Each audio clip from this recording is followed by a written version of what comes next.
Halo para beban keluarga yang selalu menyusahkan ibu dan bapak, bertemu lagi bersama saya James Bond di sini yang selalu susah payah edit video agar kalian bisa menonton film dengan singkat, ringkas, dan jelas. Pada kesempatan kali ini saya akan merangkum sebuah film yang dimana film ini banyak di-request oleh teman-teman saya, termasuk para subscriber saya yang tidak sedikit. Yang tidak sedikit maksudnya sedikit lah. Film ini berjudul Monster Hunter yang dirilis pada tahun 2020 kemarin. Yang dimana film ini diperankan oleh Milla Jovovich dan kakak angkat saya yaitu Tony Jaa, yang sudah tidak ragu lagi dalam film-film yang ia bintangi, termasuk Ong Bak dulu yang saya tonton ketika masih kecil. Ong Bak, wah mantap. Tanpa banyak basa-basi langsung saja masuk kamar, tutup pintu, matikan lampu, dan kita langsung saja masuk ke alur filmnya.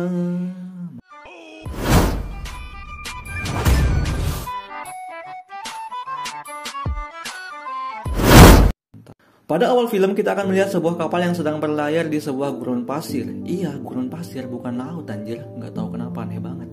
Yang dimana di dalam kapal tersebut terdapat seorang yang mirip dengan Thanos dan beberapa kru lainnya. Tidak lama kemudian kapal yang mereka tumpangi diserang oleh beberapa makhluk raksasa yang tidak dikenal, sehingga membuat para kru kapal termasuk sang kapten yang mirip dengan Thanos sangat panik dan langsung mencoba mengendalikan kapal agar tetap stabil. Terlihat monster-monster raksasa tersebut sangat-sangat besar. Ketika sang kapten mencoba menghindari serangan monster-monster tersebut, naasnya salah satu kru kapal terjatuh dan tertinggal, dan ia adalah Hunter atau tokoh utama di dalam film ini. Dan film pun langsung dimulai. Setelah itu scene beralih ke seorang wanita dan beberapa anggota yang sedang mengamati sebuah gurun tandus. Nampaknya mereka adalah prajurit yang ditugaskan untuk mencari anggota lain yang hilang di gurun tandus tersebut. Dan sekaligus wanita ini adalah kapten dan ia bernama Natalie. Karena ia dan timnya tidak mendapatkan apa-apa, sehingga Natalie memerintahkan timnya untuk berpindah ke tempat yang kedua, yang dimana di sana ada satu anak buahnya yang sudah mengamati terlebih dahulu. Setelah sampai sana, anak buah Natalie mengatakan bahwa jejak kendaraan tim yang hilang hanya sampai sini saja, sehingga mereka semakin kebingungan. Apa iya kendaraan segede gaban gitu hanya meninggalkan jejak kecil seperti itu? Namun di waktu bersamaan, mereka melihat sebuah badai dari balik gunung, yang dimana tanpa pikir panjang mereka langsung balik arah dan memacu kendaraan mereka dengan sangat kencang. Natalie juga memerintahkan timnya untuk tetap waspada. Mungkin di balik badai tersebut ada musuh-musuh yang bersembunyi. Namun karena badai tersebut sangat cepat, sehingga rombongan tim Natalie masuk ke dalam badai tersebut. Dan terlihat pula batu nisan yang sebelumnya mereka lihat mulai mengeluarkan kode-kode aneh, dan suasana menjadi tidak terkendali. Petir beberapa kali menyambar mobil mereka, dan ketika petir yang paling besar menyambar mereka, mobil yang mereka tumpangi masuk ke dalam jurang, yang dimana ketika terjatuh mereka merasakan antara hidup dan mati, seolah-olah mereka tuh berpindah ke dimensi-dimensi lain. Setelah itu mereka semua tersadar dan tiba-tiba sudah berada di tengah gurun pasir tak berpenghuni. Namun walaupun Natalie adalah seorang wanita dan sekaligus kapten, ia menenangkan timnya dan mengatakan kita harus tetap waspada, dan mencoba menyuruh timnya untuk berkomunikasi dengan radio yang ada di mobil. Namun sialnya semua alat elektronik yang mereka punya rusak, tidak terkecuali kompas mereka, sehingga mereka sangat kebingungan dan tidak tahu arah timur ke barat ke selatan ke utara. Tak jua aku mana nyanyi anjir. Iya. Lanjut, ketika Natalie akan pergi, salah satu anggotanya memanggilnya dan langsung menunjukkan sesuatu. Ternyata mereka melihat mobil-mobil militer yang sebelumnya hilang dan menemukan semua anggota tim di sana sudah tewas dalam keadaan yang kosong. Sehingga Natalie memerintahkan anggotanya untuk memperketat keamanan. Dan setelah itu pula, mereka semua memutuskan untuk pergi ke arah bangunan yang sudah hancur di ujung gurun. Di perjalanan, Natalie bersama anggotanya bernyanyi, yang dimana itu bertujuan untuk membuat anggotanya tidak panik dan tetap tenang dalam keadaan seperti itu. Namun, terlihat ada seorang pria yang memantau mereka dari kejauhan dengan membawa sebuah panah, dan dia adalah tokoh utama di dalam film ini. Dia bernama Hunter sesuai dengan judul film. Setelah itu mereka terhenti di sebuah tulang raksasa, yang dimana Hunter membidik tulang tersebut untuk memperingatkan Natalie dan anggotanya agar menjauh, karena ia sedang diikuti oleh sosok monster raksasa. Namun karena tim Natalie menganggap bahwa Hunter adalah musuh, mereka malah mengerahkan tembakan kepada Hunter. Dan di waktu bersamaan pula, sosok monster mengejar mereka dari belakang dan berasal dari bawah pasir, sehingga mereka terlihat sangat panik dan langsung memacu kendaraan mereka ke arah Hunter. Sambil sesekali mereka mencoba menembak makhluk tersebut dengan senjata mereka. Namun nampaknya Tembakan mereka terhadap makhluk tersebut tidak mempan, dan naasnya pula salah satu mobil anggota terkena serudukan dan langsung terbalik, yang kemudian mereka bahu-membahu untuk menyelamatkan rekan-rekan mereka. Dan ketika hendak kabur dari monster tersebut, mereka semua terkena serudukan dan satu anggota langsung ditusuk oleh makhluk tersebut menggunakan tanduknya.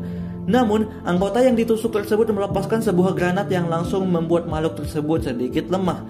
Namun syukurnya, mereka semua berhasil selamat dengan bantuan hunter dari atas bukit dan mereka semua bersembunyi di dalam gua. Di dalam gua, salah satu anggota perempuan mengeluh dan ketakutan. Namun, karena Natalie adalah seorang kapten yang profesional, ia mengingatkan anggotanya untuk tetap tenang dan menghadapi semua dengan keikhlasan. Aduh, Masya Allah, Natalie. Aku pengen nikah sama kamu, Natalie. Kamu cantik banget. Lanjut. Namun keadaan di dalam gua pun tidak luput dari ancaman para monster-monster. Natalie sang kapten langsung dijepit dari belakang bak kepiting menjepit cacing, yang kemudian anggotanya mencoba membidik monster tersebut sehingga melepaskan Natalie. Mereka mencoba membangunkan Natalie yang sudah tidak sadarkan diri. Namun beberapa kali mencoba, Natalie tetap tidak terbangun. Setelah itu mereka memutuskan untuk meninggalkan Natalie karena suasana sudah tidak terkendali dan monster-monster semakin banyak. Mereka bertempur layaknya di medan perang dan sesekali pula si hunter membantu tentara tersebut dari atas tebing. Di lain scene ternyata Natalie tidak mati, ia masih hidup. Namun ketika tersadar, salah satu monster sudah berada di atasnya dan kemudian Natalie berada di sebuah kantung.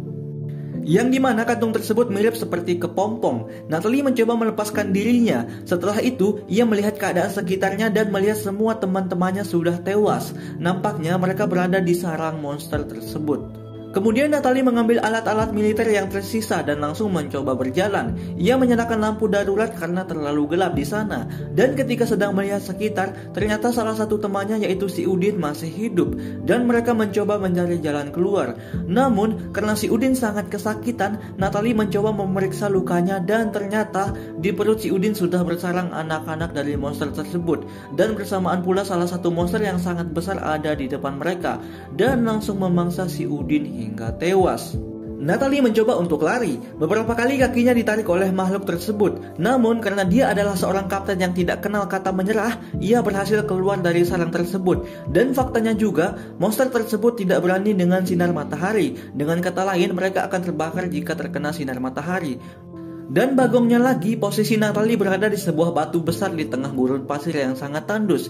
Ketika ia mencoba melemparkan batu ke pasir, ternyata di dalam pasir tersebut terdapat monster raksasa sebelumnya, sehingga Natalie tidak bisa untuk turun ke pasir tersebut. Kemudian ia mencoba berjalan ke sisi batu untuk mencari air, dan terlihat juga hunter yang memperhatikan Natalie dari atas bukit. Setelah berjalan lebih dalam, Natalie menemukan sebuah kapal yang sudah hancur dan mencoba mencari air di sana. Ia masuk ke bagian dalam kapal dengan tetap waspada. Dan kagetnya dari belakang si hunter langsung menodongkan pisau di leher Natalie dan menyuruh Natalie untuk melepaskan pisau yang ia pegang. Natalie mencoba melawan hunter dan terjadilah aksi baku hantam antara Natalie dan hunter yang dimana mereka sama-sama saling kuatnya.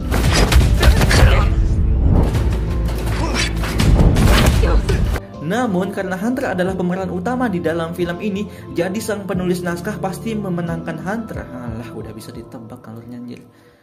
Setelah itu Hunter membawa Natalie ke tempat yang aman, yang dimana ketika malam tiba monster akan keluar dari sarangnya. Selanjutnya ketika sudah sampai tempat persembunyian, si Hunter malah minum sendirian dan malah mengejek-ngejek si Natalie. Si Natalie cuma ngelihat kehausan gitu, nggak ditawarin apa gitu sebagai tamu gitu kan. Dan ternyata juga si Hunter juga makan lumut, karena memang mana ada makanan di tengah gurun pasir kayak gitu anjir. Dan karena mereka sama-sama kelelahan, Hunter dan Natalie langsung tidur malam itu. Keesokan paginya, Hunter terbangun dan langsung mencoba keluar. Ia melihat sebuah badai beserta monster yang ada di pasir. Dan ketika akan kembali masuk, ternyata Natalie sudah melepas ikatannya dan langsung membanting dan mengikat Hunter gantian. Namun ada satu scene yang membagongkan. Ketika Natalie akan minum, si Hunter malah menendang wadah air tersebut, sehingga Natalie tidak jadi minum. Anjir, tengik banget nih si Hunter. Terus dia ketawa gitu loh.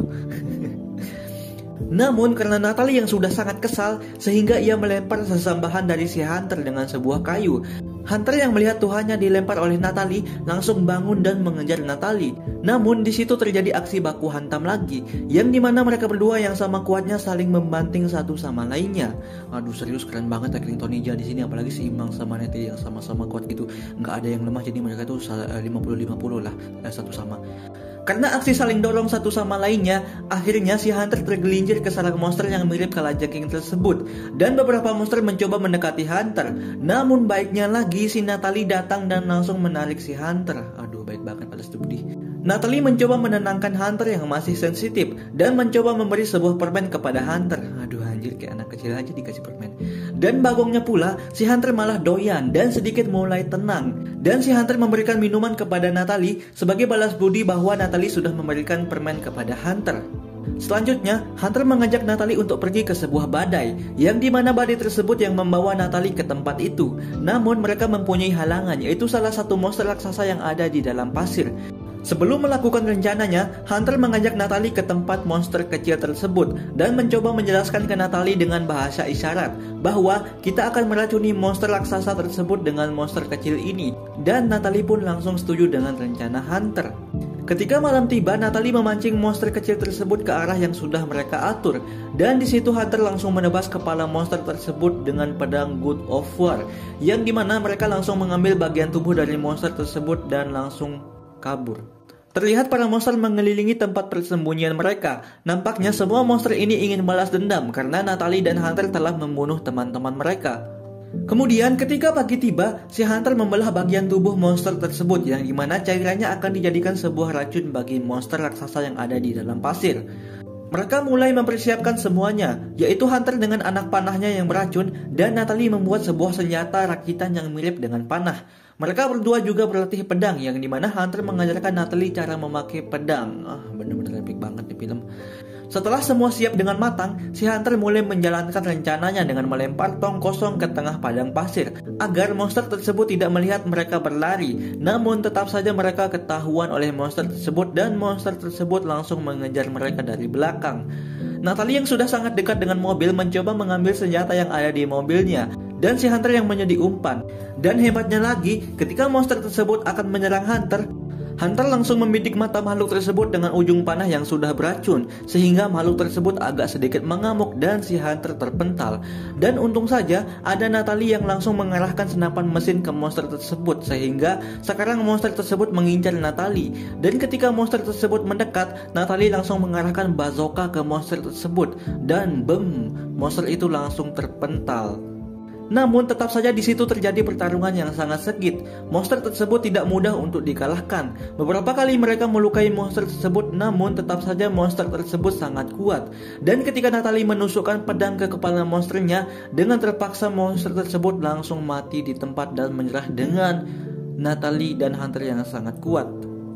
Sementara itu, Hunter yang sudah tidak sadarkan diri dibawa oleh Natalie dengan cara ditarik. Gila, setia kawan banget nih Natalie. Dan ketika mereka terkena badai pun, Natalie tetap setia melindungi Hunter. Nampaknya jiwa kaptennya masih melekat kental di dalam diri Natalie.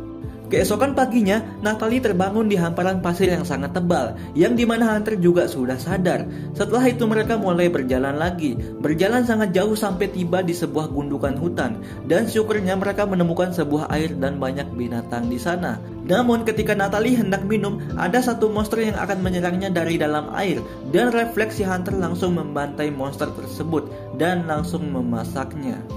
Kemudian ketika badai yang membawa Natalie sudah terlihat, Hunter mengatakan kepada Natalie untuk pulang. Mereka menikmati makan bersama dan sedikit bercanda-canda di sana. Ketika malam tiba, ada sosok makhluk besar yang berterbangan di atas mereka, yang dimana mereka mulai waspada kembali. Dan makhluk tersebut bernama Rathalos, mirip kayak naga gitu loh, kayak naga di Ciuci. Ketika Natalie dan Hunter diserang, beruntungnya ada seseorang yang datang, yang dimana orang tersebut adalah kapten kapal di awal scene. Yang gue bilang mirip Thanos, ya emang mirip sih. Dan ketika Hunter hendak jatuh ke dalam jurang pun, ia diselamatkan oleh salah satu wanita yang dimana itu adalah temannya dulu semasa di kapal. Nampaknya mereka semua kembali untuk menyelamatkan Hunter. Dan ketika semua monster tersebut sudah pergi, kapten mereka yaitu si Thanos malah memukul Natalie dan menyekapnya di sebuah penjara. Hunter yang melihat Natalie disekap pun tidak bisa berbuat apa-apa. Namun akhirnya Natalie dibebaskan. karena Hunter yang menjelaskan kepada kaptennya bahwa Natalie adalah orang baik. Dan faktanya juga, kapten yang mirip Thanos tersebut bisa berbahasa Inggris. Ia menjelaskan bahwa Natalie bisa masuk ke dunia lain gara-gara peninggalan peradaban kuno, yang dimana peradaban tersebut binasa oleh ciptaannya sendiri. Dan Natalie bukan orang satu-satunya yang sudah masuk ke dimensi ini. Kemudian kapten tersebut menawarkan, jika Natalie membantu mereka untuk mengalahkan satu monster yang paling kuat, maka mereka semua akan membantu Natalie untuk kembali ke bumi. Dan Natalie pun langsung menyetujuinya. Keesokan paginya mereka bersiap berangkat bersama pasukan-pasukannya. Mereka menaiki gunung-gunung dan terlihat mereka mempunyai peradaban yang maju. Tidak lama kemudian mereka sampai di pusat badai, yang dimana itu adalah gerbang masuk menuju dunia lain. Dan di sana pula terdapat penjaga monster yang paling kuat yang bernama Rathalos. Kemudian mereka mulai berpencar dan waspada dengan kedatangan Rathalos. Tidak menunggu waktu lama, Rathalos membakar 2 orang prajurit, yang dimana bentuknya seperti naga gitu, seperti di COC gitu, kalau pernah main COC sih. Dan terjadilah pertarungan di sana. Hunter, Natalie, dan kapten sama-sama berjibaku menyerang monster tersebut. Dan Natalie dengan pedangnya juga berhasil mengenai bagian tubuh monster tersebut. Namun, bukan monster namanya jika langsung mati begitu saja. Rathalos menyemburkan sebuah api yang dimana Natalie langsung melompat ke gerbang langit. Dan akhirnya dia bisa kembali ke bumi. Dan terlihat ia langsung dijemput oleh teman-temannya di sana. Dan pesawat tersebut langsung berangkat membawa Natalie. Ketika pesawat itu hendak terbang, naasnya pintu langit masih terbuka, sehingga membuat monster tersebut bisa masuk ke bumi dan langsung menghantam pesawat mereka. Tim yang lain langsung datang dan mencoba menyerang Rathalos, namun semua sia-sia. Rathalos lebih kuat daripada yang dibayangkan. Natalie dengan sisa-sisa tenaganya mencoba melawan Rathalos. Di samping itu juga pesawat militer yang lain dengan mudah dimusnahkan oleh Rathalos. Natalie memakai senjata yang ia rakit bersama Hunter dulu dan langsung terbang menuju Rathalos. Dan ketika Rathalos hendak menyemburkan api, Natalie dengan sigap menembakkan sebuah dinamit ke mulut Rathalos, yang dimana Rathalos langsung terbakar oleh lapanya sendiri. Namun tetap saja bukan monster namanya jika langsung mati begitu saja lagi. Rathalos mencoba menyerang Natalie kembali, namun untungnya Hunter datang menembak Rathalos bertubi-tubi hingga Rathalos tewas di tempat. Ternyata Hunter juga ikut datang ke bumi karena pada saat itu gerbang langit masih terbuka sehingga Rathalos bisa masuk ke bumi. Setelah Rathalos mati dan semua selesai, Hunter dan Natalie tertawa bahagia. Dan ternyata tidak sampai sana saja. Ada monster lagi yang datang sama seperti Rathalos, yang dimana mereka bertiga berlari dan menggabungkan kekuatan mereka menjadi satu, sehingga menghasilkan efek yang sangat besar dan BEM, film pun tamat. Anjir Thanos. Oke teman-teman, saya ucapkan terima kasih kepada kalian yang sudah mengklik video ini dan mengunjungi channel ini. Tanpa dukungan dari kalian mungkin saya sudah berhenti membuat alur cerita seperti ini. Capek soalnya anjir. Tapi karena dukungan dari kalian semua sehingga siang malam saya ngedit dengan badan yang semakin kurus. Oke, jika kalian suka video ini silahkan di like dan di subscribe channel ini agar saya tambah semangat dan Oke, jika kalian suka video ini silahkan di like dan di subscribe channel ini agar saya tambah semangat untuk membuat video-video lainnya. Dan di akhir kata saya ucapkan wassalamualaikum warahmatullahi wabarakatuh.